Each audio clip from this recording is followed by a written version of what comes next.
Hi, my name is Rabbi Zoot, and welcome back to the channel. We've been doing this for 13 weeks. This is the 14th week. That's 3 months. That's a really easy division of a quarter of a year.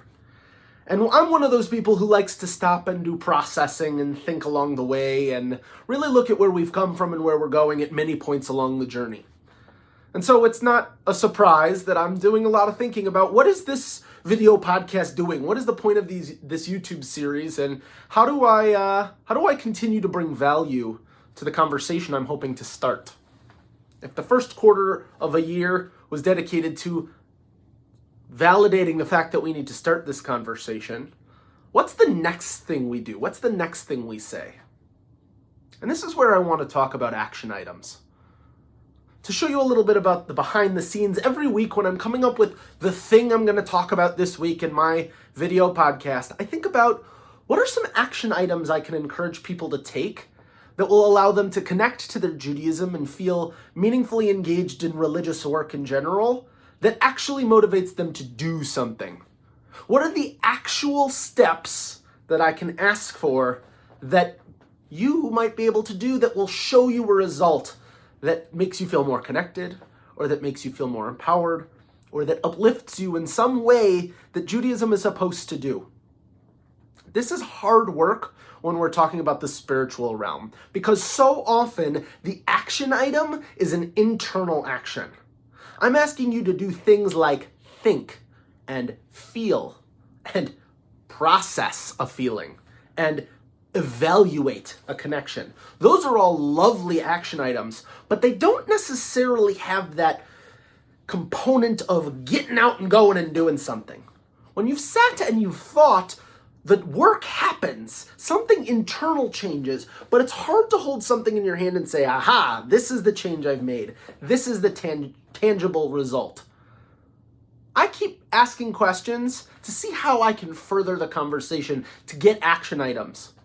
And one of the big challenges I'm finding is that in Judaism, there are opportunities for engagement all over the place. And the biggest thing that determines whether or not we will be successful in leveraging a ritual or in putting forward a practice is one's own relationship to it. Now, what do I mean by that? Let's use an example. I could tell you in this podcast, hey, you should go keep kosher. Our Torah says lots about kashrut and about the laws of keeping kosher, and I could easily say an easy action item for you to build meaningful relationship with Judaism, you should go home and you should keep kosher. You should do this thing. Okay?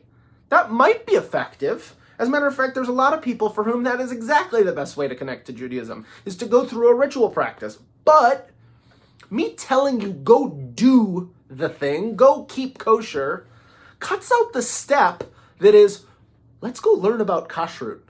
Let's learn about why people might keep kosher. What are some of the values that get involved to a healthy relationship with food?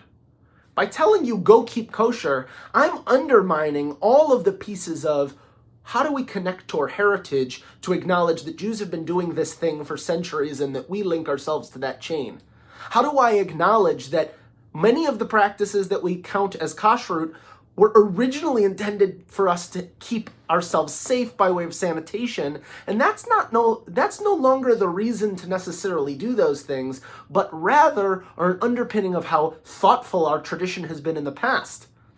What does it mean for us to set the stage for the conversation that acknowledges our world right now is having lots of conversation, whether it be veganism, vegetarianism, thoughtfully sourced food. We're talking about what it means to be thoughtful and intentional about the food we put in our body. Judaism's been doing that for thousands of years.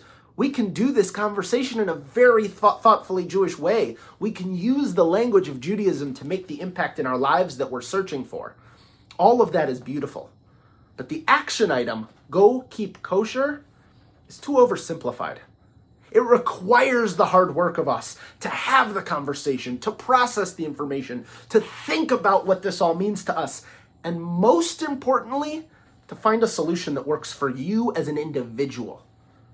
The worst part about this YouTube series is that I'm talking to an iPad.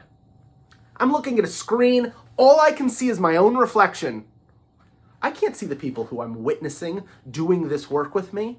I'm not necessarily getting to build that relationship with individuals. That's the beauty of belonging to a congregation. And so I'm processing with you in this quarterly evaluation, what does it mean for us to be in relationship with one another doing this sacred work? What does it look like for us to posit questions and to find those action items that are right for each and every one of you? Now, each and every individual who watches this video might have a very different connection to it, and that's really beautiful. We might all have the same source document, dare I say like the Torah, and find different interpretations thereof. That's what Judaism is, after all. We all get the book and we all look through it and we say, what if this is going to uplift my life? What if this is going to be a distraction? There are some people for whom fasting on Yom Kippur is essential to giving them the grounding to do the work that Yom Kippur requires. There are other people for whom refraining from eating is actually a trigger to exactly the kind of spiritual dis-ease that we're trying to prevent. Judaism isn't one size fits all. So why would a YouTube series be one size fits all? Which of course inspires the most important action item. The most important action item out of all of this is, let's talk. Let's chat. How can I be a resource to you and help you in your journey? Just as much as how can you continue this work with me?